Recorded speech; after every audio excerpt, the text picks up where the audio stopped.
Dragon Ball Xenoverse 2 is one of the best Dragon Ball games of all time and has been very successful. It's been fun and is even better than the first game. They're still making DLCs and even made an update to promote Dragon Ball The Breakers. The game has been out for over 6 years, and while we're still having fun with it, we're still waiting for Dragon Ball Xenoverse 3. Now, I believe that there's been talk about Dragon Ball Xenoverse 3 being developed in 2024. Now, unfortunately, I'm not giving you any news about that, so instead, I'm just going to give you ideas of what could happen in Dragon Ball Xenoverse 3. Now, I know a lot of YouTubers have done this already, but I thought it'd be a fun video to make. But before we get into that, I have some stuff to say. First of all, I would like to introduce myself as Nikarasi with the Paparazzo. And second, that this is going to be the first of a series called Game Ideas, where I talk about ideas for games. So if you're interested, leave a like and subscribe. Now on to the video. The first topic is about customization. Now I think that the developer should take ideas from Dragon Ball Z UT. A lot of YouTubers and fans have said this, and it's a good idea. The customization in that game had a lot to offer. You were able to change the color of your aura, and I even think you could change your fighting style to another character's fighting style. My favorite part of all was not only being able to pick a voice, but for the character to actually talk. In that game, your characters have actual dialogues and don't just shout attacks. It feels pointless choosing a voice when your character is just silent all the time. Now, I know Xenoverse isn't the only game that does this, but even in those games, it's pointless picking a voice if your character is just going to be silent the whole time. In Dragon Ball Z UT, there are multiple different voices, and each of them have different dialogues. Not only does this make characters not all sound the same, but they all talk different too, and it doesn't even affect the dialogue of the actual characters. Everything you were able to do in Dragon Ball Z UT when it came to customization should be in Xenoverse 3. Even add more options to the game. If a game that came out in 2011 was able to have all this, then a game coming out in 2024 should be able to do all this and more. A difference they could do is make having a Saiyan tail optional. In Dragon Ball Z UT, you were forced to have a tail. You can get a Saiyan tail, but only as an accessory, so it won't change colors when you turn Super Saiyan. There are characters in Xenoverse who have functional animated tails, like Super Saiyan Force, Goku, Vegeta, and Gogeta. Speaking of accessories, I've always wondered why the Potara earrings are accessories in the game. It's really weird that they're not. Now moving on from Saiyan Cax. Adding new races and Cax slots is something I see happening in Xenoverse 3, and new races they should add are Heras, which is what Bojack from Dragon Ball Z Movie 12 and Xeno, who you see on screen right now, are. There can be a choice to be a male or female, and the transformation would probably be called Super Hera, which would look similar to Bojack's transformation. Another new race would be a demon race. The main villains in Xenoverse are demons: Mira, Toa, Demigra, Fu, and Deborah. It could be possible to choose from a male or female demon. I would also really want to see what they could come up with for the transformation. Would they look like Mira after absorbing Toa, Demigra's transformation in the first game or in Dragon Ball Heroes, or something entirely different? Being able to equip 2 QQ Banes and 2 Super Souls. This probably wouldn't happen due to the fact that some Super Souls combined with techniques could be OP or even broken in online matches. I was only suggesting this because I would personally want to equip myself with 240 tons of weight so that my XP would quadruple every time I did a mission. An idea that I thought of is changing your entire appearance under one preset. What I mean by this is, say I want my CAC to look like he's in Mastered Ultra Instinct form. I give him the silver hair, eyes, and aura. Normally, if you change your hair and or color of your eyes in the game, those changes will be in every preset you make, which makes sense. So to do something a little different from the other two games, I can save and have those changes for that one Mastered Ultra Instinct preset, and in my other presets I have my normal black hair and eyes. The next topic is about new story missions. So instead of the first story mission being you and your CAC teaming up with Goku and Piccolo to beat Radix, it should be you going back in time to help Goku defeat King Piccolo from the original Dragon Ball series. Starting from Dragon Ball rather than Dragon Ball Z is a change that should happen, and a fight between Goku and King Piccolo is a great way to start out. This would also mean that Goku as a kid and King Piccolo would be playable characters. Moving on from that, the next fight is when Goku is older and fights Piccolo in the World Martial Arts Tournament. You and Goku fight him and clear the mission. Then immediately after that, you and Goku have to fight Giant Piccolo. Beat him and you clear the original Dragon Ball saga, which leads into Dragon Ball Z. After the fight with Raditz, Goku goes to train with King Kai on his planet, but during Goku's training, Garlic Jr. shows up to try and kill Goku and the others. Clear the mission and King Kai's planet as a stage and Garlic Jr. as a playable character would be unlocked. This could even unlock parallel quests where you, Goku, and Piccolo fight Garlic Jr., and another one where you team up with him to beat Goku, Piccolo, and Gohan as a bonus. Heading into the beginning of the Namek Saga, you aid Vegeta in his fight with Kui and his second fight with Zarbon. Fight him for a bit, a cutscene plays of him transforming in his under dark magic. This next one, I'm surprised isn't a mission in either Xenoverses. The fight where we're introduced to Trunks for the first time in the battle against Mecha Frieza and King Cold. Now that I think about it, it was more of a slaughter than a fight. Frieza and King Cold under the influence of dark magic, which Trunks would question since he believed that they would both be weaker. This could prove to be too much for Trunks, so your CAC helps out Trunks, and when we get rid of both Frieza and King Cold's health, we get the epic cutscene of Trunks cutting Frieza into pieces and obliterates him. Moving on with the Android Saga. In the first game, they skip it and you start off with the Cell games. In Xenoverse 2, you start off where Imperfect Cell shows up to absorb 17 and 18. But what about everything that happened before that? Like Goku fighting Android 19? The first fight that happens after training for 3 years to fight the androids is the fight between Goku and Android 19. After fighting for a bit, the heart virus affects Goku. Vegeta then arrives as a Super Saiyan to fight 19 as he's supposed to. Clear the mission, and then you move on to Piccolo fighting Dr. Gero. After Gero's defeat, you go back to the Time Nest where the Supreme Kai of Time and Trunks tell you how the Z Fighters lose to the androids, but then suddenly the timeline changes again. In a twist, the androids reach Goku's home before the others could move him to Kame House. You're sent back in time where you meet with 16, 17, and 18 before they can reach Goku. Fight them for a certain amount of time while the others go and move Goku to Kame House. After the Z-Fighters were beat by the androids, Piccolo absorbed Kami to become stronger than Goku, Vegeta, and Trunks as Super Saiyans. The first encounter Piccolo has after absorbing Kami is against Imperfect Cell. Not only would Cell gain a power-up from dark magic, but Super Android 13 is there and is powered up by the dark magic as well. You beat 13 and get Cell to low health. A cutscene plays of him using the solar flare to get away. This is another fight that I'm surprised isn't in any of the games. Vegeta and Trunks coming out of the time chamber to fight Semi-Perfect Cell. You and Vegeta battle Semi-Perfect Cell. When Cell's health reaches a certain amount, he tells Vegeta that he needs to absorb 18 to reach his perfect form and to give him a proper fight. Trunks joins in the battle to try and stop Cell. Take down more of Cell's health, and a cutscene plays of him using the solar flare to blind everyone and absorb Android 18. This is where the mission would end, and then you move on to the next mission. You and Vegeta start off by fighting Cell for a bit in his perfect form. Vegeta gets beaten, and Trunks comes in as a Super Saiyan 3rd grade. To end the mission, you need to get Perfect Cell's health down by a certain amount. The main villain, let's say Fu, is making a move. He travels to the time chamber where Goku and Gohan are training the Master Super Saiyan. Reduce his health to a certain amount to clear the mission. Goku and Gohan will thank you for helping them out and say that you'd be a great help against Cell.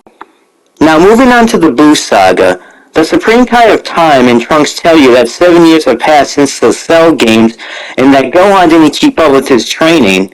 We see Deborah, who is stronger with the dark magic.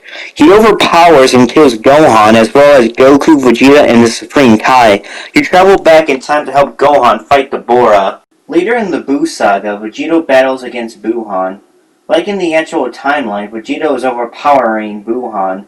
Then from out of nowhere, Broly, the original one, shows up and is pushing Vegeta. Vegeta then turns Super Saiyan 3, which would be a reference from Dragon Ball Multiverse. Sure, it's made by a fan, but it would be cool to add in the game. Buhan ends up absorbing you and Vegito, but you both put up barriers to protect yourselves. Once you're inside Boo's body, Goku and Vegeta separate. You help them free everyone's Boo absorbed and then have to end up fighting Super Boo. Now, when it comes to Dragon Ball Super, I couldn't come up with any ideas, but I did, however, come up with a really cool idea for Dragon Ball Super Superhero. You start off by teaming up with Gohan and Piccolo to fight the Gammas. Piccolo eventually turns into his orange form, and you continue fighting the Gammas, who are powered by the dark magic. You clear the mission and then have to face Cell Max. You first team up with the Gammas, who are taken out after a certain amount of time. Orange Piccolo and Gohan join in. Keep fighting, and then a cutscene plays of Cell Max holding up Piccolo. Gohan then turns into his beast form. You and Gohan clear the mission. A cutscene plays of Gohan about to finish off Cell, but suddenly a wormhole saves him. You follow Cell Max all the way to Beerus' planet, where you team up with Goku, Vegeta, and Broly to finish off Cell Max. 2 stories. We can have an option of what kind of story we want to play through. Would you be a time patroller preventing history from being changed, or a time breaker? This would be a villain story where you play as a villain who's messing with time. When I played through Xenoverse 1 and 2 as Frieza's race, it felt so wrong being the good guy and helping out a filthy monkey. If I'm part of Frieza's race, I want to be evil like him. You're summoned by the main villain of the game and side with him to mess with history. You play through all the sagas and bring down the Z Fighters. You even have encounters with Xeno Trunks, Time Patrollers, and even your Cax from the first 2 games. After the Superhero Saga, you turn on the main villain before he turns on you. You then face both of your old Cax. Clear the mission, and then you have to face Trunks and the Supreme Kai at time. Take out Trunks and reduce the Supreme Kai at time's health by a certain amount to end the mission. The Supreme Kai at time uses her powers to bring forth Goku in Mastered Ultra Instinct form. Goku will be the final fighter left to challenge you. Beat Goku, and then no one will be left to stop you from ruling all of time. New characters that could be added to Xenoverse 3 are Kid Goku from the original Dragon Ball series, King Piccolo, Garlic Jr., who I mentioned earlier in the video, Qui, Zarbon in his monster form. In Xenoverse 2, we had a few characters who have transformations but weren't in Xenoverse 2. Next is King Cold, who hasn't been in a Dragon Ball game for a while. Adding him to Xenoverse 3 would make a great return / first appearance. Mecha Frieza, Android 19, Dr. Gero, Android 14, Android 15, Super Android 13, Semi-Perfect Cell, Super Saiyan 3rd Grade Trunks. Full Power Bojack along with my Dragon Ball Z waifu Zania. I don't care that she's not canon. Like Krillin said, space chicks are hot. So Bojack, Zania, and along with the rest of Bojack's crew should all be unlocked during the Cell games. Boo Tanks, Martian Android 21. I was honestly disappointed that they made Lab Code Android 21 a DLC character and not her Majin form. All 3 Majin Android 21s would be in the game as presets. Preset 1, Evil 21, Preset 2, Good 21, and Preset 3, Pure Evil 21. Super Saiyan 3's Vegeta and Broly, who have been in Dragon Ball games before, such as Raging Blast, which is not only the first Dragon Ball game I've ever played, but is also ultimately what got me into the Dragon Ball series in the first place. Super Saiyan 4 Broly, Super Saiyan 4 Vegito, Legic, General Roldo. I wouldn't mind having more GT villains in Xenoverse 3. Super Saiyan Rage Trunks. And finally, Beat and Note from Dragon Ball Heroes. These are all characters that would be in the game day 1. These next characters would be DLC characters due to the fact that Xenoverse 3 would be out before or during these characters appear in the anime. DLC 1 would focus on the Moro arc. We would get a Moro arc story mission along with parallel quests, Goku and Vegeta's Galactic Patrol outfits, and these 5 characters. All of Moro's forms, Mirrors, and 7-3. DLC 2 would focus on the Granola arc. Like the Moro DLC, we get a new story mission and parallel quests. We would also get new characters, Granola, Gas, True Ultra Instinct Goku, Ultra Ego Vegeta, and Black Frieza. New transformations, starting with the Saiyan exclusives. A transformation I hear a lot about being recommended for Xenoverse 3 is Super Saiyan 4. The closest you can get to be a Super Saiyan 4 is by giving your Saiyan Kek Super Saiyan 4 suit and the Super Saiyan 4 accessories, and by going Super Saiyan 2, or Super Vegeta like I prefer, and Super Saiyan Rose. I'm honestly surprised that I could only think of 2 new transformations for the Saiyan Cax. The next one would be for Namekian Cax only, which is Piccolo's new orange form. These next 2 transformations will be available for all races, starting with Gohan's Beast form. This form doesn't seem like it's a race exclusive, but rather Gohan's power from within, so it should be available for all races. And a buff/full power form. I heard this idea from another YouTuber. I just can't remember if it was Slowplays or Burko, or even a different YouTuber entirely. I agree that this should be added. Almost every race has been able to buff up Master Roshi, Frieza, Trunks, and Boo before turning into Kid Boo. These last few transformations are the ones that I would want the most and would be free updates like the Super Saiyan God forms, but for every race aside from one. Ultra Instinct. The way this could work is like the Super Saiyan transformations. With 4 bars of ki, you can use Ultra Instinct Sign, and with 5 bars of ki, you can use Mastered Ultra Instinct. True Ultra Instinct could be its own thing like Super Saiyan Blue and Super Saiyan Blue Evolved, which would require 5 bars of ki as well. This next one is a direct spoiler from the Dragon Ball Super manga, so if you want to wait for the anime to return or are planning to read the manga, you might want to stop watching. For those who have read or are caught up with the manga or don't care about spoilers, here goes. Goku's Ultra Instinct avatar that he uses to defeat Moro and that he uses against Gas. I'm not sure if this has an official name, but if it does, can someone tell me down in the comments? Anyway, this form that I like to call the Goku No would be similar to the giant Namekian transformation, so I don't see this being impossible to add. Ultra Ego. When I first heard about Vegeta's Ultra Ego form, I started following the manga. I started from the Moro arc. I know he didn't get it in that arc, but I wanted to start off the arc after the Tournament of Power. The last one, as you probably guessed, is Frieza's Black form. This would be an exclusive transformations for Frieza's race. Parallel Quests. There are 2 things that I would want to be changed in Parallel Quests. The first thing is obtaining new skills. If you play through a quest that contains a skill, you should be able to obtain it within 3 tries. I've done a Let's Train quest a dozen times and still have not gotten Super Dragonflight. Obtaining times 100 Big Bang Kamehameha in the first game was so annoying. I remember playing the quest a few times and not getting it. After a while doing it on my own, I played through the quest with my cousin. I still didn't get it, but he got it on his first try! If you're watching this right now, cuz, it's not funny. Okay, maybe a little. Aside from obtaining skills, there's this one quest that was annoying. It's a DLC one called Catch Kefla If You Can. Like you guessed from the quest title, you chase Kefla. What makes this quest annoying is that you have to keep chasing her and she'll spend time talking before you fight her as time is going down. They should remove the time limit for quests like this one if it just wastes time. Photo mode is something that I really enjoy. It's what I use to help make my Dragon Ball mangas and where I like to test out things. Like this. Here I come!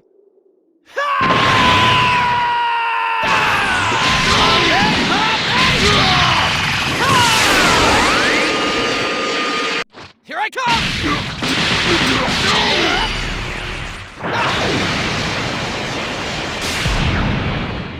The only thing that I would suggest is to add more frames to photo mode, which I don't really use the frames to be honest, but I'm sure there are other people that do, so that'd be nice to add into Xenoverse 3.